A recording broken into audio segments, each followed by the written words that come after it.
Welcome to the Project Management Prepcast, helping you prepare for the PMP exam. Here's your instructor, Cornelius Fichtner.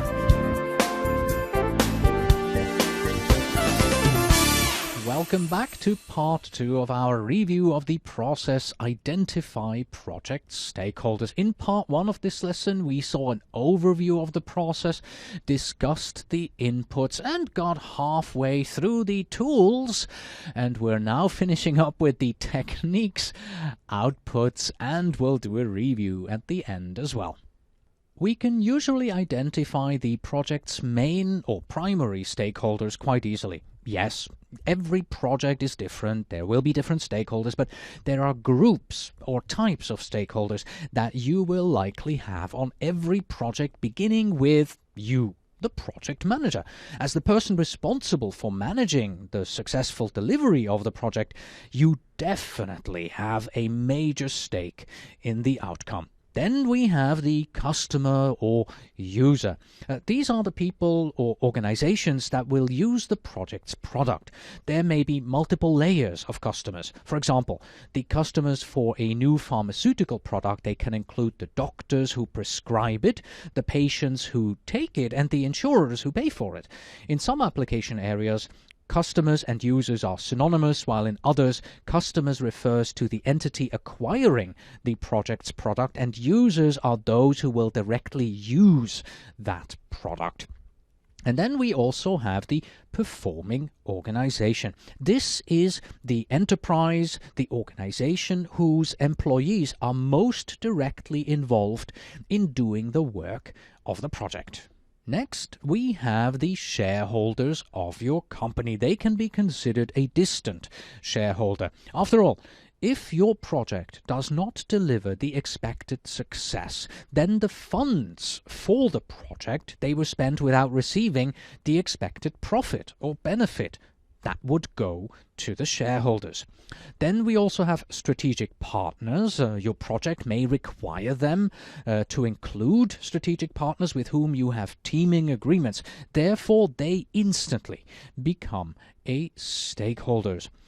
Project team members, that's the group which is performing the work on the project. Of course, they become stakeholders in the project because they work on it day after day. And then we also have the project management team. Those are the members of the project team who are directly involved in project management activities. Next, we have the sponsor. That's the person or group that provides the financial resources in cash or in kind for the project. There may also be influencers around, people or groups that are not directly related to the acquisition or use of the project's product, but due to an individual's position in the customer organization or performing organization, can influence positively or negatively the course of your project.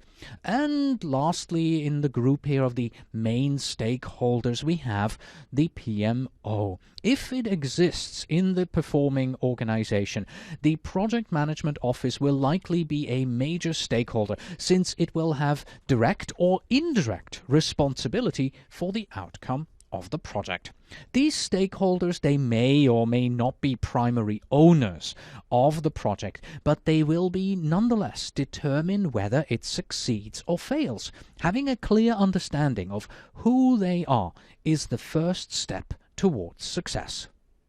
And at the risk of sounding like a TV salesman, but wait, there's more, because stakeholders come from a variety of sources, and here are some more examples of these potential stakeholders, beginning with your supervisor, senior executives of your company, co-workers, the press, interest groups, financial analysts, future employees, and the general public at large. Then we have the government, trade associations, suppliers, lenders, user groups, prospective customers of your company who may hear about the project. We have the local community, and there is also the families of the project team. All of these should at least be considered initially.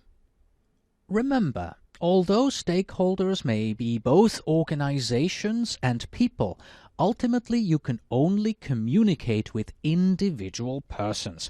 It's therefore imperative that you know who your specific contacts are for each group or organization. Make sure that you identify the correct individual stakeholder within a stakeholder organization and how to reach them, and keep track of them here as we have with a contact list. However, if you study this table here, there is some information that we intentionally inserted incorrectly.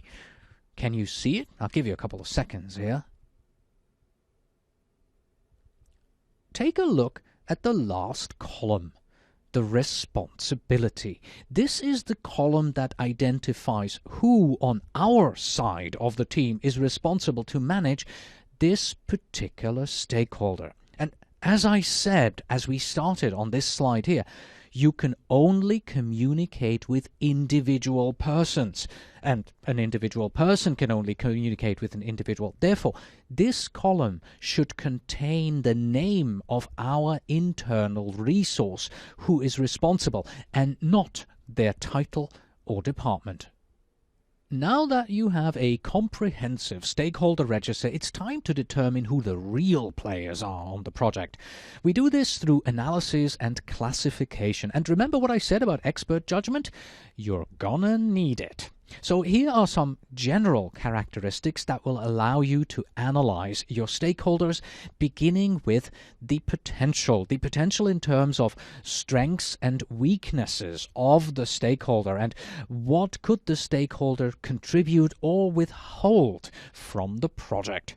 Then we have impact of the project. Here we're talking about impact that the project has on the stakeholder, for instance, economic, ecological, cultural, etc. Needs and requirements. What are their main needs and wishes, their interests? Do they express these openly? Are they hidden? Or do they have any vested interests? Then we have motives. What are their hopes, their expectations, their fears? Attitudes. Are they friendly, neutral, hostile towards our project? And relationships. Here we are interested in the linkages between stakeholders. Are there any coalitions that are forming, conflicts of interest, patterns of cooperation, or a dependency on one stakeholder in our list? You should also analyze your stakeholders in regards to whether they can influence your project in the 4 dimensions of positive, negative, direct, and indirect. But so far, the analysis that we have heard about is somewhat haphazard. You're just going through a list and you're looking at them, sort of saying, well, what's their potential? What are their motives? There is a tool available that helps us analyze and classify our stakeholders in a grid.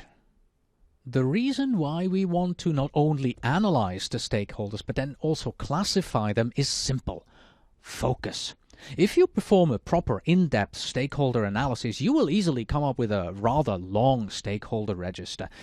You won't be able to manage the expectations of every single person on the list, and just like we only manage those risks that have a high probability and a high impact on our project, we want to similarly categorize and manage our stakeholders. One way of doing this is to analyze and determine their power, level of authority, and influence, that is the active involvement on the project, and show them in a grid. Let's go through this. So we have here on the left, you see low power at the bottom, high power at the top, low influence bottom left, and high influence there at the bottom right. So let's begin with low power and low influence. This category of our stakeholders, they can be put onto a watch list. These stakeholders, they have little authority over our project, and they also aren't actively involved in our project in any way. We should occasionally review their status in this category, but otherwise we will invest minimal effort on managing their expectations. Next we have low power, high influence. This category of stakeholders could potentially affect our project. If internal situations change and they suddenly begin to express interest in the project and want to be more actively involved, we need to spend more time with them. These stakeholders, they need to be kept satisfied. Inform them about what is going on with the project and be prepared to work with them if they want to get involved. Otherwise, again, we don't invest too much time in them. We're moving on to high power, low influence. This is an interesting category of stakeholders. They have a high level of authority in the organization and on our project's outcome.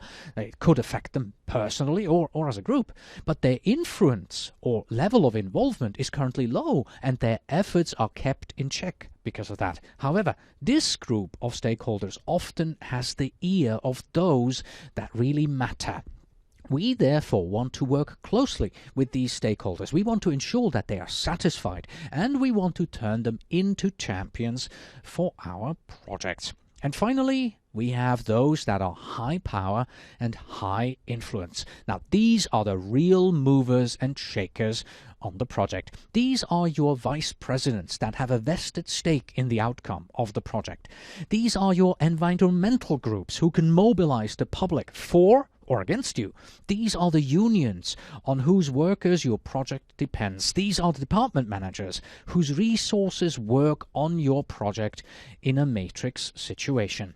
These are also the stakeholders that you must actively manage, almost personally pamper and keep involved at all times about what is happening on the project. These stakeholders make or break your project. Another way of analyzing your stakeholders is by assigning numerical values to various dimensions, and you can best do this in a spreadsheet. So you could, for instance, assign values for interest, power, support, and impact. And here you would use a number scale from 1 to 5, 1 being none, 2 low, 3 medium, 4 high, and 5 very high.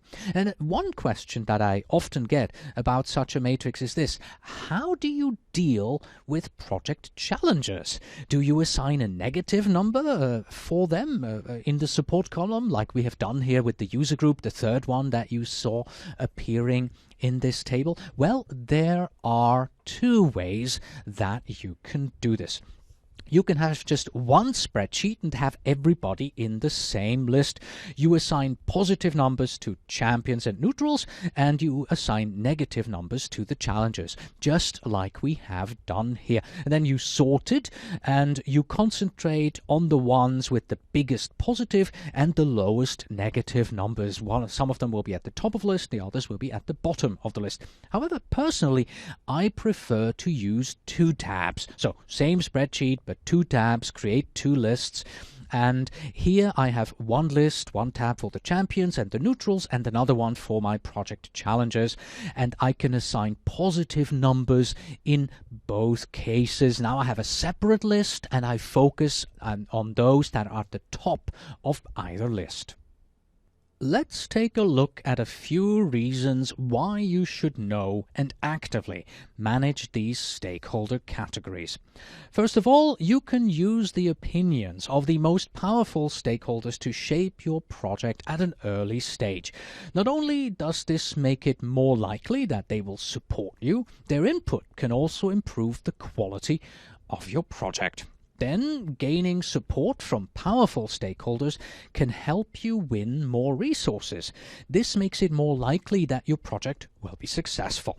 By communicating with stakeholders early and often, you can ensure that they know what you are doing and fully understand the benefits of your project. This means they can support you actively when necessary, and you can anticipate what people's reactions to your project may be and build into your plan the actions that will win people's support.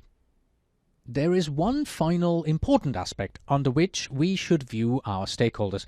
We have alluded to it a little bit, but it's important to come back to it and call it out specifically. And that is, you must know into which of the following 4 categories your stakeholders fall, beginning with the champion. A champion is a stakeholder with a positive attitude towards the project. They will support you. Then we have the neutral stakeholders who will not influence your project in either way, but what you want to do is to make sure that they do not become a challenger. And the challenger, of course, is a stakeholder that challenges your project. There are many ways of how you could and should work together with challengers, but we will go into these in another lesson. Then we have the decision makers. It doesn't matter if your stakeholder is a champion, a neutral, or a challenger. They can all be decision makers. Challenger decision makers are the ones that you really must keep an eye on. Champion decision makers, they must be supported. Well, guess what? When it comes to the outputs, we have already discussed this, there's really only one output in this process, and that is the stakeholder register. We are not going to take a look at this in detail because we've already talked about it enough as we have looked at the stakeholder analysis, the expert judgment, and the meetings, and how and what you are going to do with the stakeholder register. Yes, this is of course the documented information that you will get from performing these tools and techniques. So let's review the process of identify stakeholders. The first step was that we identify the stakeholders. Obviously, then we analyze and determine their power, influence, or interest. With this information, we can now classify stakeholders as champions, challengers, and put them into the right quadrant of the power influence grid. If you feel that you need additional information about your major stakeholders, you can hold profile analysis meetings to really get down and know your key players. Now you can focus on your most important stakeholders and determine an appropriate strategy for each. And we have just seen this as a documentation that you get as the output is, of course, your stakeholder register, which will contain identifying information, name, organizational position, role on the project, contact information, assessment information, requirements, needs they have, their expectations, potential influence, the phase of the project during which they will be most likely involved, and also a stakeholder classification. Are they internal, external, a supporter, resistor, a champion, or a challenger? Let's move on to some sample questions that we find in books, simulators, or on the internet. The first one we have here is Linda is currently performing the Identify Stakeholders process. Her project has a large number of stakeholders. Linda should focus her efforts on which of the following types of stakeholders? Now, this question alludes to the fact that you may have an enormously large number of stakeholders, and in order to be able to have focus, you have to categorize them, you have to group them, you have to put them into quadrants. Whether you do that with a power interest grid, a power influence grid, an influence impact grid, or a salience model, it doesn't really matter. You need to be able to now look at the 4 answers that are provided here, A, B, C, or D. And by the way, we're not showing them to you. We're just trying to explain the process of how to answer this question. So you would look at the available answers, A, B, C, and D, and determine, okay, which ones of these groups that they're giving me here in this particular question are high stakeholders? Which ones are the ones that are really movers and shakers in my particular project? So know that we group them, know that we categorize them, that we classify them, and that the ones that are of high interest, of high power, of high influence, those are the ones that we want to focus on. A second sample question that we have selected for you here, and again, we're not showing you the answers because we want to just show you how to approach this in general, is this one here. According to the PMBOK guide, the project stakeholders that have significant power and have high interest in the project must be And now, probably for the answer, you're going to have something like manage closely, monitor, keep satisfied, and keep informed, as we see it in the PMBOK guide in the Power Interest Grid. But there's a problem with this question, and the problem is the word significant. In the Power Interest Grid, we have low and high interest, and we have low and high power. The word significant doesn't show up. So how do you translate significant? Does significant power mean low power? Does significant power mean high power? Does it mean something in the middle? We don't really know. This is sort of a question where, frankly, your guess is as good as mine. You translate significant as low, I translate significant as high. And frankly, the only way to address this in the end is guessing and hoping that, okay, I've selected keep informed because I say it's low power, high interest, therefore it's keep informed, and you have to just go with the flow. You will come across questions like these where, you know, the phrasing of the question is not perfect, not according to PMBOK guide standards. All you can do is make a pick, shrug your shoulders, and move on, and know that, well, the word significant should have been something different. Before we go, here is an exam tip for you, and this tip actually comes to us straight from another student of the Prepcast here. His name is Peter F. Visagi, and he is a PMP. He comes from South Africa. Here is what he writes. Your tip on going to the exam location the day before the exam really helped me. In fact, I booked into a bed and breakfast about 3 kilometers away from the exam location to avoid the 60-kilometer traffic in the morning. The day before the exam, I traveled from the B&B to the exam room and asked the staff to check to see if I had all the correct information as well. There's not a single highway in Gauteng, South Africa that is not affected by the Gautrain project. Anyway, on the day of the exam, the 3 kilometers took me 20 minutes, but I was there well on time and without stress. So, what do we learn from this? Make sure you know where your exam location is.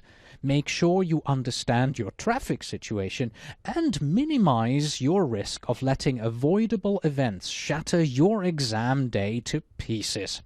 And with that, we have come to the end of this lesson. So it's time for me to fly. And I say, until next time.